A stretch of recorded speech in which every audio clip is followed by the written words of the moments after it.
Good afternoon. I'm Michael Sanders, and this broadcast is coming to you from the auditorium here at Canterbury Woods. Some of you are seeing it live on Zoom, and perhaps some of you are going to see it in Keith Clark's replay on YouTube.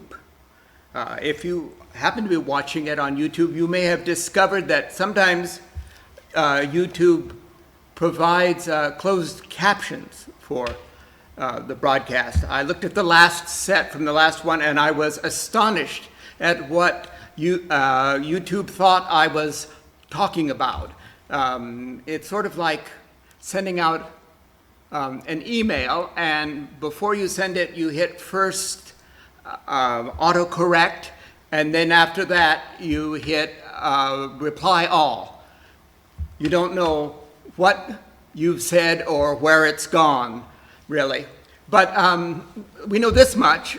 Today I'm going to talk about and play pieces that celebrate the theater. And in this time when theater people are suffering so badly, not just the great stars, but the people who are doing, the people who do the lights, the people who do the makeup, the people who sing in the chorus or play in the orchestra. All of those people are having a hard time. So it's nice to celebrate some of the wonderful music that's been written in honor of performing in the theater. I'll also play a beautiful impromptu by Schubert as the classical work for this program.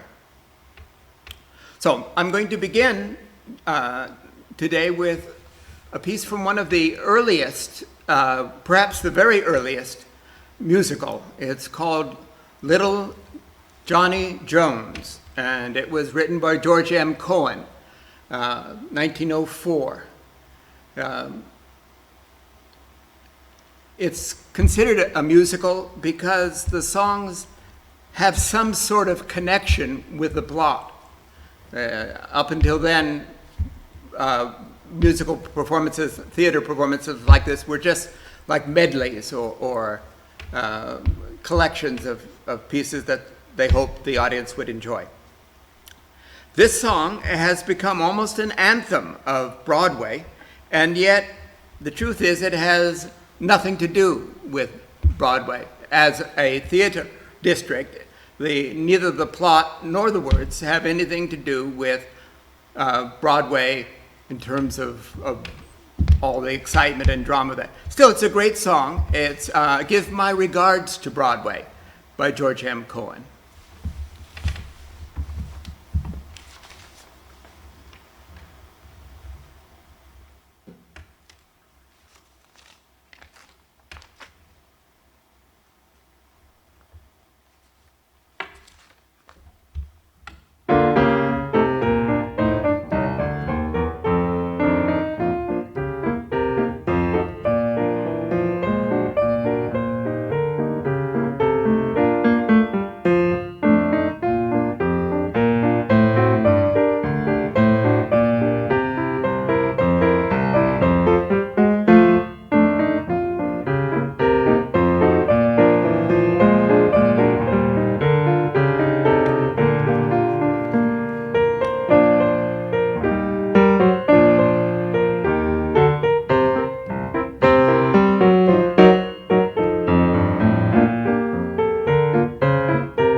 Thank you. Now, the next piece that I'd like to play is the Lullaby of Broadway. It has the wonderful words, it salutes the nightlife of Broadway, and it says about the people who live on Broadway, they don't sleep tight until the dawn. It was written by Harry Warren, and the lyrics are by Al Dubin back in 1935. It has kind of an interesting story. In 1935, it was published. It appeared and was introduced by a singer, Winnie Shaw, in the musical film Gold Diggers of 1935. And then in the same year, it served as background music in a sequence in a Bette Davis film called Special Agent. And then, still in the same year, it was sung by Gene Cohen in a nightclub scene in James Cagney film's G-Men. After all of that, it won the 1935 Academy Award for Best Original Song. I suppose there was nobody else to compete with after all of that. I'm going to play this in a very nice arrangement by Brent Edstrom.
Thank you.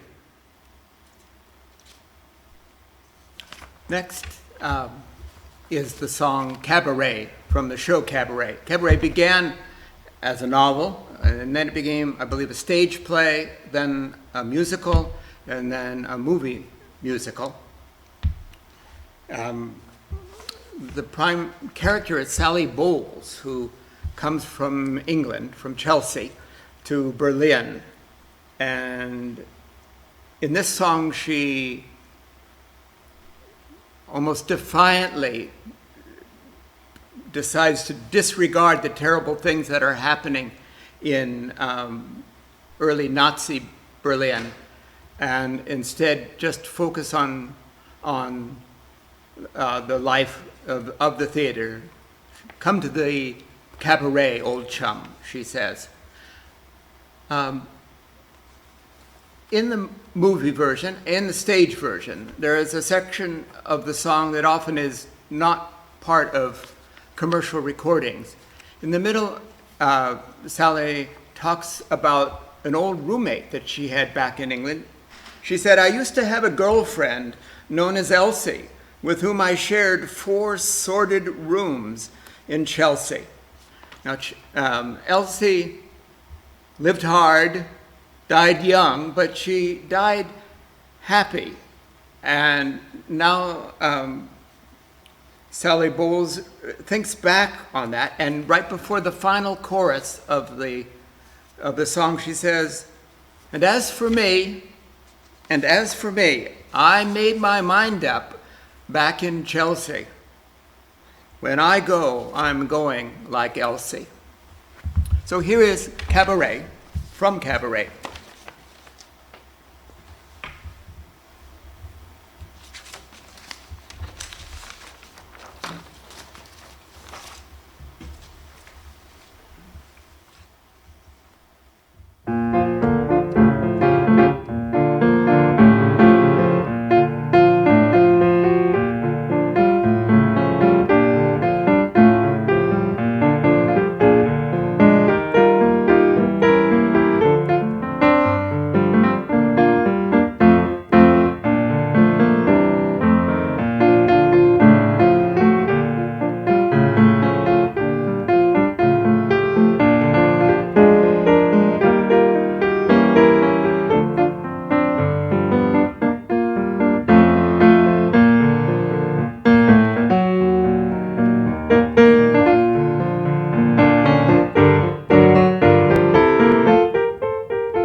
Thank you very much.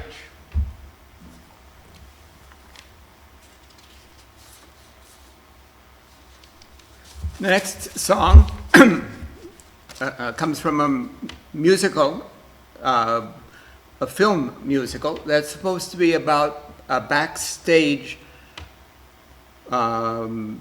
musical comedy production. It's called 42nd Street, and it was written with music by Harry Warren. 1933, Warner's Brothers musical film. It's the finale, and it's sung by Ruby Keeler, Dick Powell, and the ensemble.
Thank you, thank you.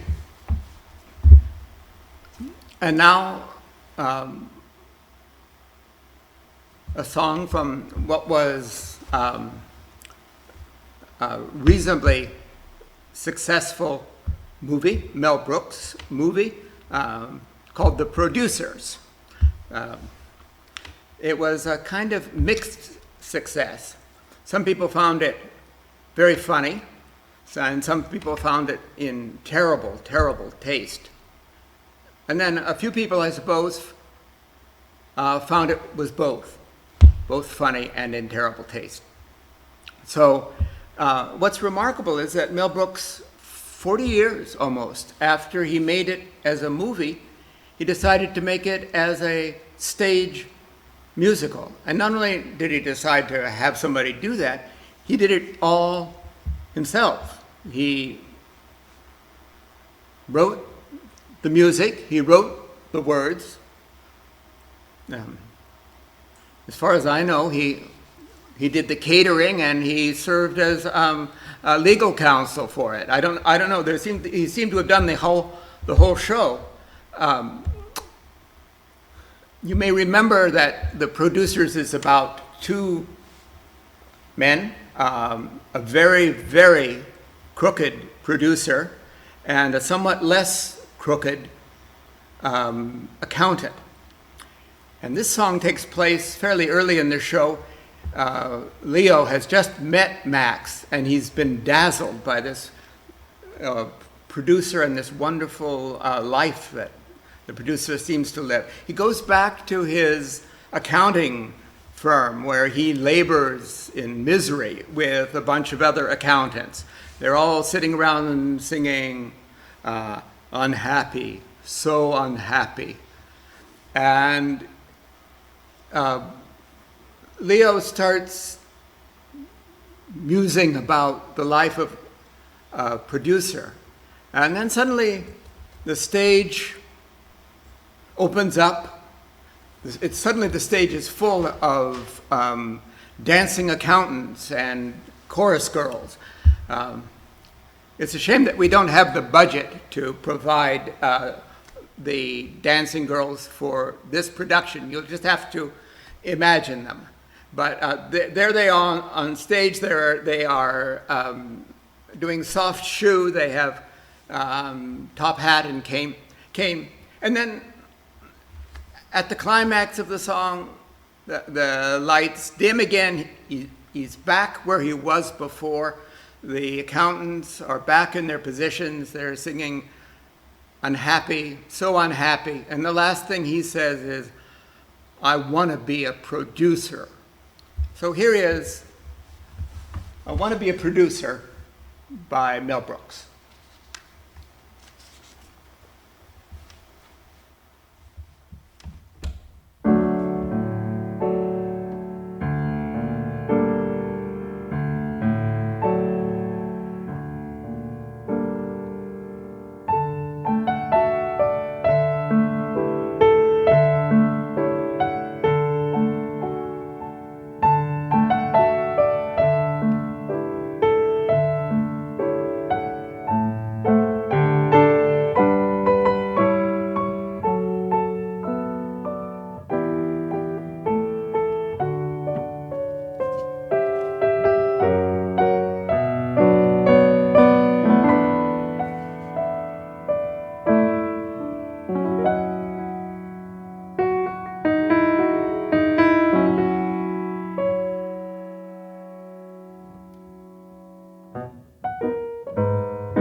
Thank you. Thank you very much.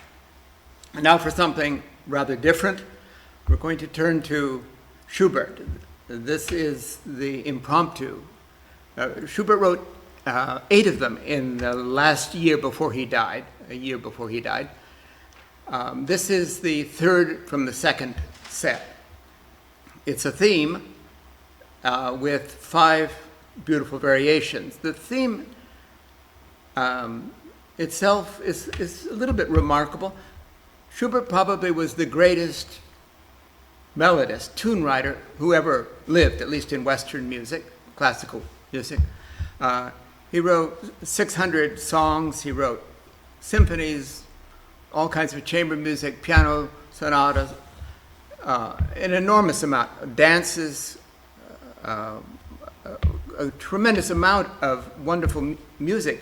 But he seemed to come back to certain tunes again and again. And that's certainly the tune that is the basis of these variations occurs in the incidental music to a stage play called Rosamunda, and it also occurs in one of the movements of a string quartet, his quartet number 13. So it's a piece that's really just on the cusp between classicism and romanticism. The theme itself is classically perfect, perfectly balanced, serene, and the variations, without breaking that serenity, are full of rich harmonic development and wonderful textures. As you can tell, I love this piece quite a bit. So here's the impromptu. It's Opus 142, number 3 of Schubert.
Thank you. Now, back to theater music. Here's a song about something that all of us performers think about, know about, care about. It's from the musical Applause, and it's called Applause. There are a group of singers who are also waiters and dancers, and they're talking about what they do this life for, why they are doing that instead of something that pays some money. And the main character says, "What is it that we're living for?"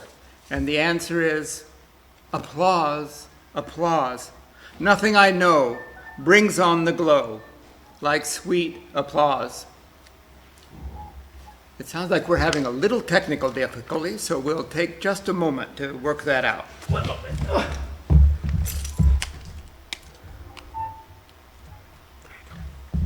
We good?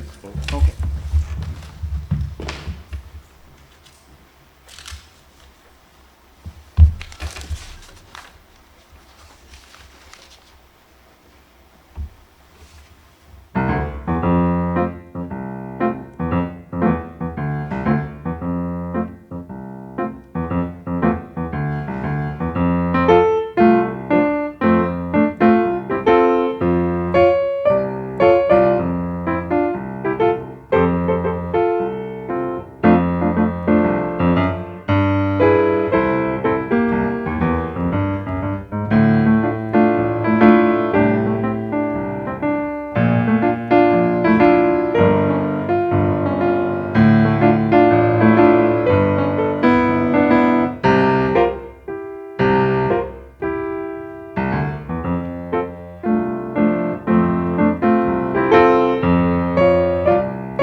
Thank you.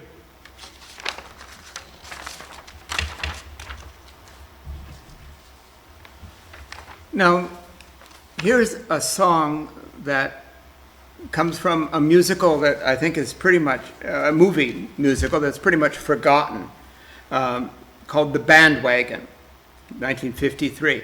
But Metro-Goldwyn-Mayer sure got their money's worth with this song. It was written by Arthur Schwartz with lyrics by Howard Dietz. It's the song That's Entertainment. And in fact, Metro-Goldwyn-Mayer made movies with that title over and over again. It's been completely associated with the company, and it's actually an anthem to all of movies and theater in general. That's Entertainment by Schwartz and Dietz.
Thank you.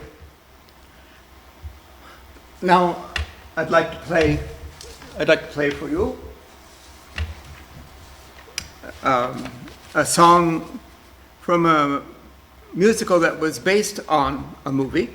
The movie was Sunset Boulevard, and Andrew Lloyd Webber turned it into a musical. You probably remember this story. It's about Norma Desmond, a great silent movie star who falls on hard days when sound comes, and she lives in a great mansion and dreams about returning to the business of the theater. She gets a message from Cecil B. DeMille, which she understands to be an invitation to discuss a screenplay for Salome, of all things. And she goes to where the movie is being shot, and she has a nice encounter with Cecil B. DeMille and with some old friends. And she thinks finally that her life is beginning again. She really is a kind of monster, as a character. But here I think we feel real sympathy for her. In this song, she says the words, "I don't know why I'm frightened. I know my way around here. The cardboard trees, the painted scenes, the sound here. Yes, a world to rediscover, but I'm not in any hurry, and I need a moment." And then later, "I'm coming out of makeup, the lights already burning, not long until the cameras will start turning, and the early morning madness and the magic in the making. Yes, everything is as if we never said goodbye." This is perhaps Andrew Lloyd Webber's greatest song, I think. As if we never said goodbye.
Thank you. And finally, one more song.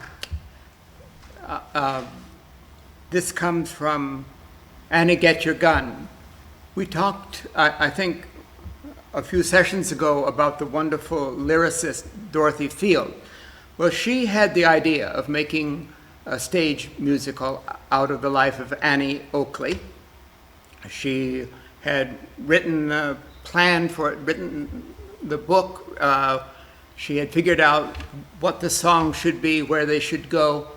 And she was ready to work with Jerome Kern, her usual composer. Her method of working is he would write the tunes and then she would actually compose the words. Well, Kearns died unexpectedly, and suddenly there was nobody to do the musical. There was somebody to do it, but the challenge was that the one person who could really do it was Irving Berlin, and Irving Berlin always wrote his own words and his own tunes. He never worked with a lyricist. So she and he were good friends, and they talked about it, and Dorothy agreed that she was willing to let go of writing the words so that Irving Berlin could write the songs. But Irving Berlin wasn't sure that he could do it. He didn't know whether he could step into this project that wasn't his own project. So he said, well, I'll go home and write some songs, and we'll see if anything might work. So he went home, and a couple days he came up with 3 songs. The 3 songs were Doing What Comes Naturally, You Can't Get a Man with a Gun, and There's No Business Like Show Business. So I think he got the job, don't you?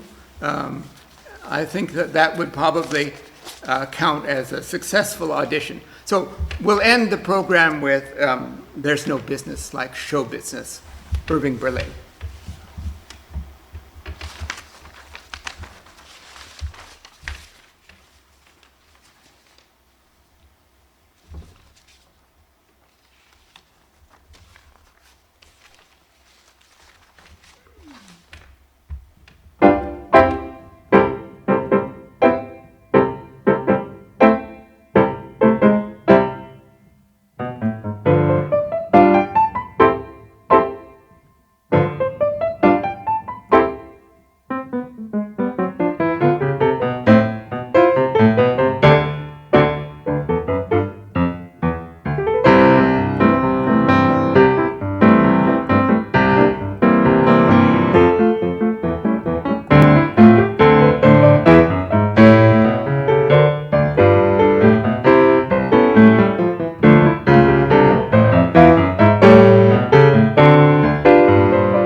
Thank you all.